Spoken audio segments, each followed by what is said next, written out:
কি রে ভাই, কোন গ্রামে নিয়ে আসলি?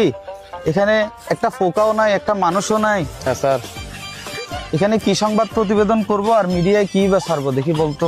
ঠিক বলছেন। এই এলাকায় সাংবাদিকরা তো না খায় মরবে। স্যার, ওই যে একটা মক্কল দেখা যাইতেছে, চলো ওই কি করি।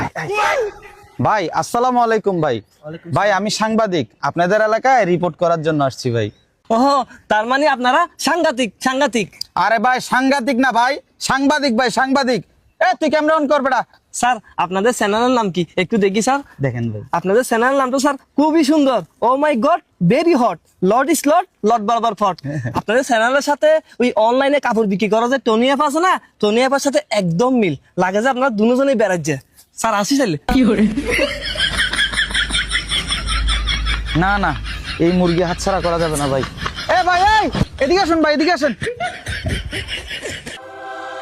স্যার কিছু বলবেন? ভাই এইমাত্র আপনি বললেন না অনলাইন কাপড় ব্যবসায়ী তনিয়াপার কথা? জি। উনি তো গতকালকে বলছিলেন বাংলাদেশ জামাত ইসলামের নিবন্ধন বাতিলের কথা। এই বিষয়ে আপনি কিছু বলেন ভাই।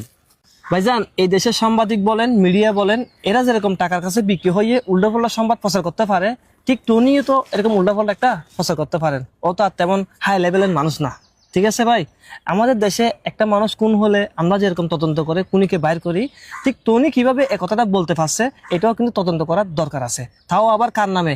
বাংলাদেশ জামায়াত ইসলামীর নামে এই কথাটা বলছে। ঠিক আছে ভাই, টনি কথা আর কি বলবো, ও তো আমার চোখে কোনো লেভেলের একটা মানুষ না। ঠিক আছে, ও তো একটা বুড়ারে শেষ করে দিছে, জায়গা সম্পত্তি সব খাইয়ে এখন কবরে ঢুকাইছে। ও মনে করছে সব বুড়া আর আগের বুড়ার মতো। সব বুড়া কিন্তু আগের বুড়ার মতো না। এটা বাংলাদেশ জামায়াত ইসলামীর আমির। বুঝছেন কি বলছি ভাই?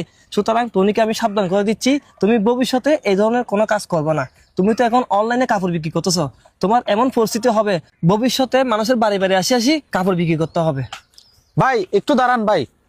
ভাই আপনি কথা যেগুলো বলছেন না, এই কথাগুলো তনিয়াপার শরীরে কাঠার মতো ঢুকবে ভাই। ভাই এই ভিডিওটা যদি আমি তনিয়াপারে দেখাই, এই ভিডিওটা প্রচার না করার জন্য উনি কমসে কম হইলেও আমাকে 50,000 টাকা দিবে ভাই। ভাই এখন আপনি বলেন, আপনি আমাকে কয় টাকা দিবেন? আমি ভিডিওটা প্রচার করে দিব ভাই। আমি আপনারে 1 টাকাও দিব না, আমি আপনারে টাকা দিব। দালাল। এবারে তুই ক্যামেরা বন্ধ কর। উফ, শালা কি থাপ্পড়টাই দিল। এই শালার ভিডিও আমি প্রচারই করবো না। কি করে? উফ।